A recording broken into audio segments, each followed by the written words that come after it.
Hi everyone, welcome সবাইকে আবারও একটা নতুন মিনি ব্লগে। তো এটা ছিল আমার কাকার বাড়িতে আমার সেকেন্ড আইবুড়ো ভাত, তাই জন্যই রেডি হয়ে সকাল সকাল বেরিয়ে পড়েছিলাম আমি, মা, বোন আর দিদা সবাই মিলে। পাপি পরে আসার কথা ছিল। তো শীতের সকালে এই সুন্দর ভিউটা এনজয় করতে করতে আমরা পৌঁছে গেলাম কাকার বাড়িতে। গিয়েই আমাকে দিল হচ্ছে একটু রসনা, তারপরে আমার বোন এত সুন্দর করে পুরো খাবারের জায়গাটাকে ডেকোরেশন করে। অবশ্যই তোমরা কমেন্ট করে জানিও যে এই সাজানোটা কেমন হয়েছে। তারপরে সবাই একে একে আমাকে আশীর্বাদ করলো, একটা কেকও এনেছিল।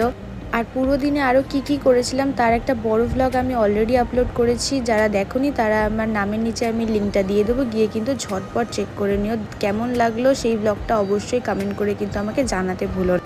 দেন বাস আমি ফার্স্ট কেকটা কেটেই আমার খাওয়াটা শুরু করলাম। আর এত খাওয়ার আমি কোনোটাই খেতে পারিনি, প্রত্যেকটা রান্না খুব ভালো হয়েছিল। ভিডিওটা ভালো লাগলে কিন্তু চ্যানেলটা অবশ্যই সাবস্ক্রাইব করে দিও। চলো দেখা হচ্ছে নেক্সট ব্লগে। বা